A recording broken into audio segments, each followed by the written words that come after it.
Hello friends, स्वागत है आपका आज के इस नई वीडियो में।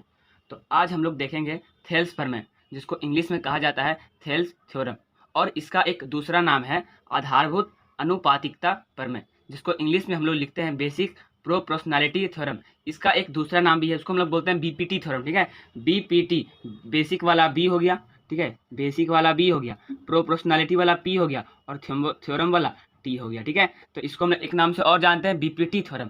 तो इसका जो कथन है उसको हम लोग साधारण प्रतिज्ञा लिखते हैं। ठीक है, आप कथन भी लिख सकते हैं, हमने साधारण प्रतिज्ञा लिखा है।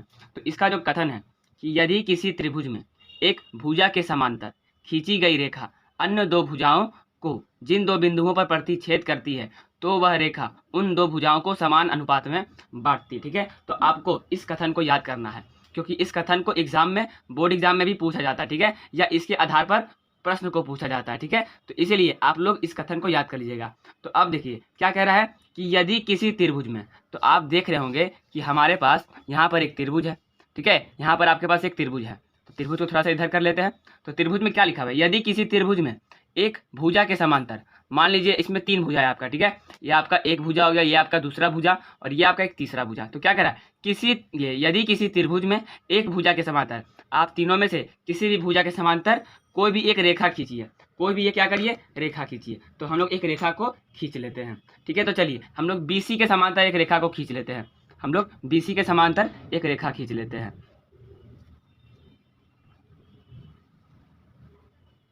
चलिए, हमने बीसी के समांतर एक रेखा खींचा, और इस रेखा का नाम भी रख देंगे रेखा एल। ठीक है, इसका नाम क्या रखेंगे, रेखा एल रखेंगे। चलिए, हो गया ये आपका।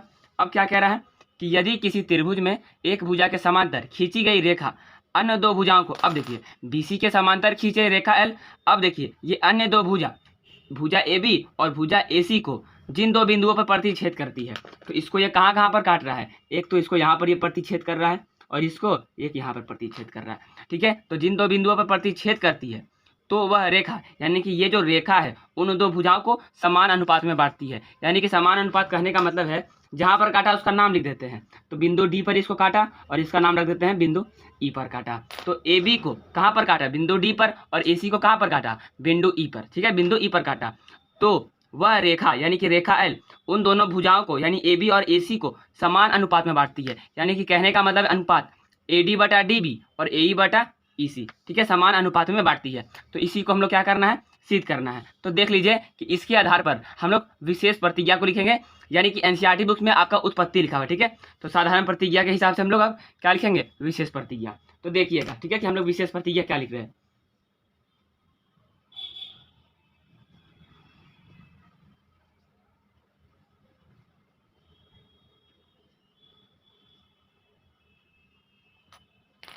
चलिए, ये आपका क्या है, विशेष प्रतिज्ञा।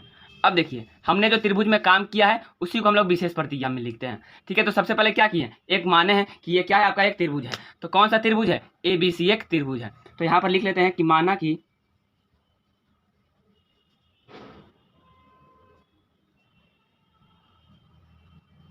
ए बी सी एक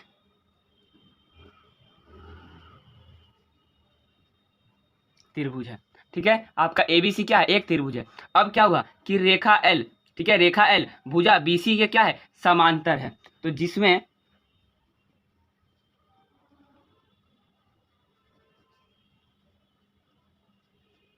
रेखा एल जो है वो किसके समांतर है, बीसी भुजा के,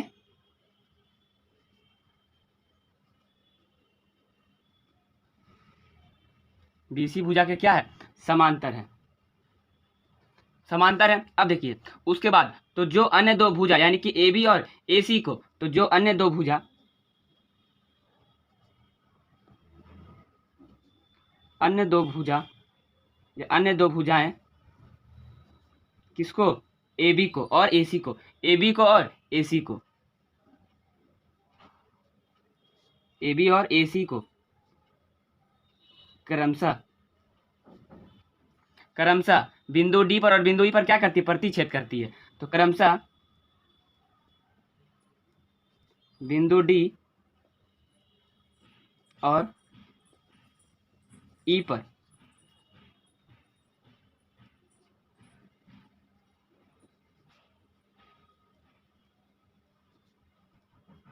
प्रतिच्छेद करती है। ठीक है, चलिए ये हमने विशेष प्रतिक्रिया लिख लिया है।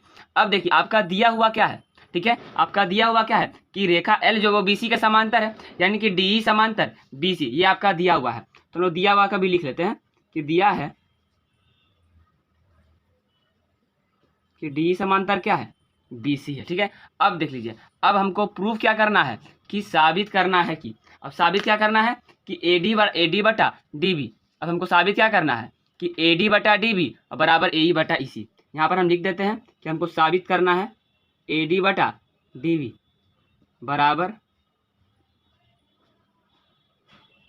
AE बटा EC।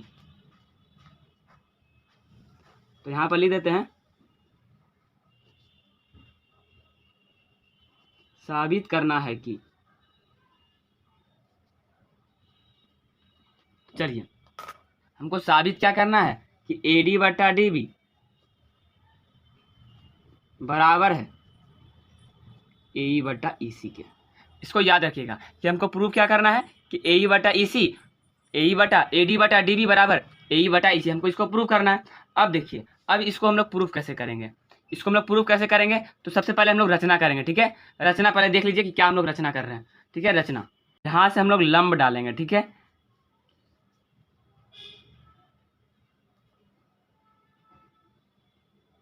इसको ऐसे लंब डालें और एक इसको यहाँ से ऐसे लंब डालें। अब देख लीजिए, अब हम लोग C को D से मिलाएंगे और B को E से मिलाएंगे। चलिए एक बार फिर से देख लीजिएगा कि हम लोग क्या किए हैं, AB पर लंब डाले हैं। ठीक है, हम लोग AB पर क्या लंब डाले हैं और हम लोग AC पर भी क्या डाले हैं, लंब डाले हैं। ठीक है, चलिए अब देख लीजिए, C को D से मिलाएं और B को E से मिलाए हैं। तो इसका नाम रख देते हैं कि यहाँ पर क्या है, M है और यहाँ पर आपका क्या है, N है। ठीक है, चलिएगा हल्का सा देखिएगा, बस हल्का सा और देखने का आपका रह गया है। तो सबसे पहले क्या है, EM लंब AB पर, पूरा पर लंब है तो क्या लिखेंगे कि EM जो है वो लंब है किस पर, AB पर है। उसके बाद आपका क्या है, DN लंब है पूरा AC पर। उसके बाद क्या किए हैं हम लोग, C को D से मिलाएं और B को E से मिलाए हैं। तो C को D से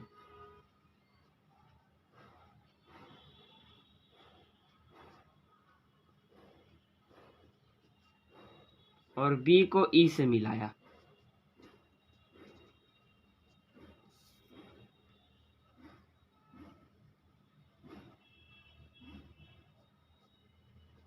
चलिए तो यहाँ पर आपका ये खत्म हो गया। ठीक है, रचना। तो रचना क्या की है कि EM लंब AB और DN लंब AC, C को D से और B को किससे मिलाएं, E से मिलाएं। तो एक बार और देख लीजिए कि ये आपका ABC त्रिभुज है जिसमें रेखा L भुजा BC के समांतर है। ठीक है, तो क्या कह रहा है कि आपको AD बटा DB और AE बटा EC आपको ये प्रूफ करना है। ठीक है, तो हम लोग रचना किए हैं कि EM लंब AB और DN लंब AC, C को D से और B को E से मिलाया। ठीक है, तो यहाँ पर आपका एक खत्म होता है।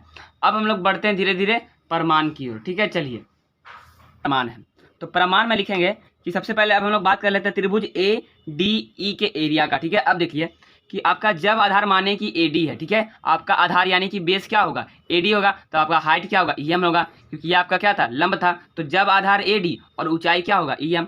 ठीक है, तो आपका हाइट क्या होगा, जब आधार AB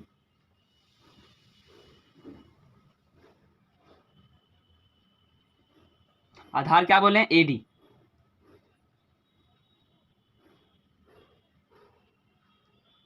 ऊंचाई क्या होगा, EM होगा। चलिए तो अब इसके एरिया का बात कर लें, तो एरिया ऑफ ट्रायंगल ADE, तो आपको पता है कि जब आपके किसी भी त्रिभुज का एरिया निकालना है और उसमें आधार दिया हुआ है और क्या दिया हुआ है, ऊंचाई दिया हुआ है, तो हम लोग कौन सा फार्मूला लगाते हैं, 1/2 और गुना आधार गुना ऊंचाई। तो आपका आधार क्या दिया हुआ है, AD दिया हुआ है और ऊंचाई क्या दिया हुआ है, EM दिया हुआ है। चलिए तो एरिया ऑफ ट्रायंगल ADE 1/2 और गुना AD गुना EM, ये आपका क्या हो गया, इक्वेशन फर्स्ट हो गया। चलिए अब देख लीजिए, अब हम लोग बात कर लेते हैं इसमें, तो एरिया ऑफ ट्रायंगल BDE। तो BDE को समझने के लिए हमको हल्का सा एक चीज़ को देखना पड़ेगा। ठीक है, तो अब देखिए BDE। तो अगर BDE को हम लोग निकाल लेते हैं यहाँ से, तो ये आपका ऐसा दिखेगा, ठीक है। तो अब देखिए ये आपका BDE है, तो BDE जो है ना वो आपका अधिकोण त्रिभुज है। अधिकोण त्रिभुज आप इसको नाप सकते हैं, ठीक है। तो ये आपका क्या है, अधिकोण त्रिभुज है, यानी कि क्या है, 90 से बड़ा है। तो अब बताइए कि अधिकोण त्रिभुज का जो लंब होता है वो आधार के बढ़ाए हुए भाग पर होता है। तो आपका आधार तो ये है BD, आपका आधार क्या है BD। तो हम लोग ऐसे करके आधार को आगे बढ़ाते हैं, ठीक है, और फिर यहाँ से लंब डालते हैं। यहाँ से क्या करते हैं, लंब डालते हैं, लंब डालें, ठीक है। तो अब देखिए ये आपका ये वाला, ठीक है, ये जो हिस्सा है वो यहाँ पर इतना मैच कर रहा है, ठीक है, सिर्फ ये वाला बॉक्स, ठीक है, ये वाला बॉक्स आपका मैच कर रहा है। तो यानी कि आपका आधार क्या हो जाएगा, बेस क्या हो जाएगा, DB हो जाएगा, और हाइट क्या हो जाएगा, EM हो जाएगा। ये आपका क्या हो जाएगा, EM हाइट हो जाएगा। तो जब आधार DB और ऊंचाई क्या हो जाएगा, EM हो जाएगा। तो यहाँ पर इसको लिख लेते हैं कि जब आधार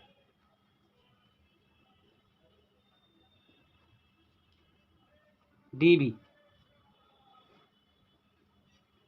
और ऊंचाई क्या हो जाएगा, EM हो जाएगा। चलिए तो इसका एरिया क्या होगा, एरिया ऑफ ट्रायंगल BDE 1/2 आधार हो गया DB और ऊंचाई क्या हो जाएगा, EM। ये आपका हो जाएगा समीकरण 2। तो समीकरण 1/2 से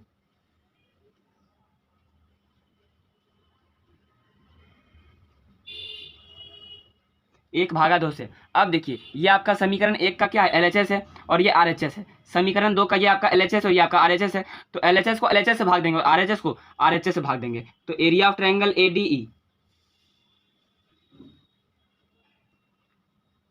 और बटा एरिया ऑफ ट्रायंगल BDE बराबर समीकरण 2 क्या है, 1/2 गुना AD गुना EM बटा 1/2 गुना DB गुना EM। तो जो कट रहा है उसको काट दीजिएगा। तो 1/2 से ये आपका 1/2 कट जाएगा और EM से आपका EM कट जाएगा। तो जो हुआ उसको लिख दीजिए। तो एरिया ऑफ ट्रायंगल ADE बटा एरिया ऑफ ट्रायंगल BDE बराबर क्या है, AD बटा DB। इसको आप समीकरण 3 मान लीजिए। चलिए यहाँ तक समझ में आ गया होगा। चलिए अब हम लोग बात कर लेते हैं आगे में, ठीक है। चलिए अब आगे चलते हैं। अब देख लीजिए हम लोग का इधर वाला तो पूरा हो गया, अब हम लोग इधर पर बात कर लेते हैं। तो जब आधार AE तो ऊंचाई आपका क्या हो जाएगा, DN हो जाएगा, ठीक है ना। आपका आधार क्या हो जाएगा, AE हो जाएगा, और ऊंचाई क्या हो जाएगा, DN हो जाएगा। तो एरिया ऑफ ट्रायंगल ADE,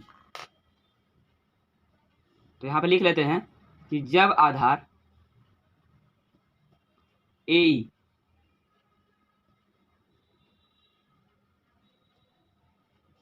ऊंचाई क्या हो जाएगा, DN हो जाएगा।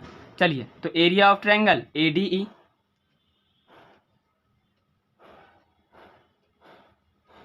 1/2 आधार आपका AE हो गया और ऊंचाई क्या हो जाएगा, DN हो जाएगा। ये आपका हो जाएगा समीकरण 4, ठीक है। चलिए अब आप आगे देख लीजिए। तो अब हम बात कर रहे थे इस आधार का। तो ये भी अब देखिए पूरा ये आपका क्या हो जाएगा, DEC अधिकोण त्रिभुज। तो इसका ये आपका क्या हो जाएगा, आधार हो जाएगा EC और ऊंचाई क्या हो जाएगा, DN हो जाएगा, ठीक है। ऊंचाई आपका क्या हो जाएगा, DN हो जाएगा आधार के बढ़ाए हुए भाग पर, जैसा कि हमने आपको पहले बताया था। तो जब आधार EC और ऊंचाई क्या हो जाएगा, DN हो जाएगा। तो जब आधार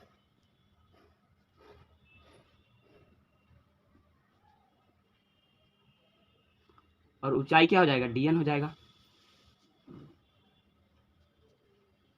तो एरिया ऑफ ट्रायंगल DEC, क्योंकि आपका आधार तो EC है, आपका आधार क्या है, EC है, और ऊंचाई आपका क्या है, DN है। तो कौन सा एरिया एंगल ट्रायंगल होगा, DEC होगा। तो एरिया ऑफ ट्रायंगल DEC 1/2 आधार हो गया EC, ऊंचाई हो गया DN। ये आपका समीकरण 5 हो गया। चलिए अब देखिए समीकरण 4/5 से 4/5 से तो LHS को LHS से भाग देंगे और RHS को RHS से। तो समीकरण 4 का LHS हो गया एरिया ऑफ ट्रायंगल ADE और बटा समीकरण 5 का LHS हो गया एरिया ऑफ ट्रायंगल DEC बराबर 1/2 गुना AE गुना DN। समीकरण 5 का RHS हो गया 1/2 EC गुना DN। चलिए जो कट रहा है उसको काट दीजिए। तो 1/2 से 1/2 कट गया और DN से DN कट गया। तो एरिया ऑफ ट्रायंगल ADE बटा एरिया ऑफ ट्रायंगल DEC। तो AE बटा EC, ये आप मान लीजिए समीकरण 6। चलिए तो अब देख लीजिए कि आपका समीकरण 3 क्या है। समीकरण 3 क्या है, एरिया ऑफ ट्रायंगल ADE और बटा एरिया ऑफ ट्रायंगल BDE बराबर AD बटा DB। ठीक है, RHS को देखिएगा AD बटा DB आ गया। अब आपका समीकरण 6 क्या है, एरिया ऑफ ट्रायंगल ADE और बटा एरिया ऑफ ट्रायंगल DEC बराबर AE बटा EC आ गया। तो आपको प्रूफ क्या करना था, आपको प्रूफ क्या करना था कि AD बटा DB और AE बटा EC। तो RHS तो बराबर है, दोनों का RHS क्या है, बराबर है। लेकिन LHS को देख लीजिए। तो समीकरण 3 का LHS देखिए, एरिया ऑफ ट्रायंगल ADE और बटा एरिया ऑफ ट्रायंगल BDE। अब देखिए एरिया ऑफ ट्रायंगल ADE और एरिया ऑफ ट्रायंगल DEC, यानी कि दोनों का अंश न्यूमरेटर क्या है, बराबर है, खाली डिनोमिनेटर क्या है, अलग अलग है, भिन्न भिन्न है। तो आप देख लीजिए दोनों का ट्रायंगल कहाँ है। तो ये देखिए कि एरिया ऑफ ट्रायंगल BDE, क्या एरिया ऑफ ट्रायंगल BDE यानी BDE, ये आपका हो गया BDE और आपका अगला क्या है, एरिया ऑफ ट्रायंगल DEC। तो DEC, तो आप देख रहे होंगे कि आपका दोनों ट्रायंगल कहाँ है, आधार DE पर है। ठीक है, आधार कहाँ पर है, DE पर है। तो हम दोनों को निकाल देते हैं। ठीक है, ये देखिए आप देख रहे होंगे कि देखिए आधार DE पर, ये आपका B और D और E हो गया, और आपका यहाँ पर क्या है, DEC है, और एक आपका क्या है, DEC है। तो दोनों में आपका कॉमन क्या है, DE है, यानी कि दोनों ट्रायंगल आपका कहाँ पर है, आधार DE पर है। दोनों आपका ट्रायंगल कहाँ पर है, आधार DE पर है। ठीक है, तो यहाँ पर देख लीजिए कि आपका एरिया ऑफ ट्रायंगल, यानी कि यहाँ पर लिख देते हैं कि आधार DE पर, आधार DE पर, DE पर दो त्रिभुज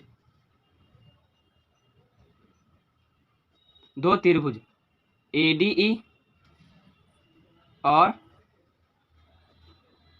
DEC बन रहा है, बन रहा है। ठीक है, तो हम आपको एक बात बता देते हैं कि एक ही आधार पर, ठीक है, एक ही आधार पर जब आपका दोनों त्रिभुज बनता है तो दोनों त्रिभुज का क्षेत्रफल क्या होता है, बराबर होता है। ठीक है, तो यहाँ पर लिख देते हैं कि जब एक ही आधार पर,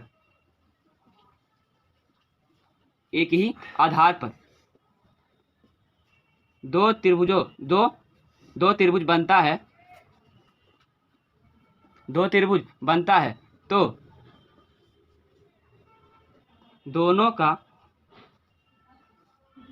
क्षेत्रफल आपस में बराबर होता है। ठीक है, आपस में क्या होता है, बराबर होता है, यानी कि जो BDE का एरिया होगा वही DEC का होगा। ठीक है, तो यहाँ पर लिख देते हैं कि एरिया ऑफ ट्रायंगल BDE बराबर एरिया ऑफ ट्रायंगल DEC। ठीक है, एरिया ऑफ ट्रायंगल BDE बराबर एरिया ऑफ ट्रायंगल DEC, यानी कि एरिया ऑफ ट्रायंगल BDE के बराबर क्या है, एरिया ऑफ ट्रायंगल DEC, यानी कि इसके बराबर ये है और इसके बराबर ये है, यानी कि हम दोनों का मान कहीं दे सकते हैं। तो एरिया ऑफ ट्रायंगल BDE के बराबर क्या है, एरिया ऑफ ट्रायंगल DEC। तो BDE का मान हम लोग क्या दे सकते हैं, BDE का मान दे सकते हैं DEC। ठीक है, तब आपका LHS और ये भी LHS क्या हो जाएगा, बराबर हो जाएगा। ठीक है, लेकिन हम लोग DEC का मान क्या दे सकते हैं, BDE दे सकते हैं। तो जब BDE देंगे तो आप दोनों का LHS क्या है, बराबर है। तो आप बताइए कि हम कहाँ इसका मान दें। तो कहीं भी लिख सकते हैं कि एरिया ऑफ ट्रायंगल BDE का मान कहाँ देने पर, समीकरण 3 में देने पर। तो एरिया ऑफ ट्रायंगल BDE का मान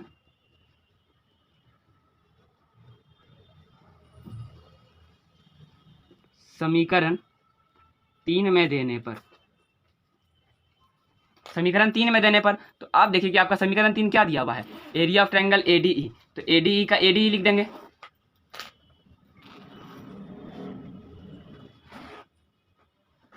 उसके बाद यहाँ पर आपका क्या दिया हुआ है, BDE। तो BDE का मान क्या हो जाएगा, आपका DEC। BDE के बराबर क्या हो जाएगा, DEC। तो एरिया ऑफ ट्रायंगल DEC अब बराबर, तो अब बराबर यहाँ पर क्या है, एरिया ऑफ ट्रायंगल ADE और बटा एरिया ऑफ ट्रायंगल BDE का मान तो दे दिया DEC। अब बराबर क्या है, AD बटा DB, AD बटा DB। तो ये आपका क्या हो जाएगा, समीकरण 7 हो जाएगा। अब देखिए समीकरण 6 और 7 से, तो यहाँ पर पहले हम लिख देते हैं कि समीकरण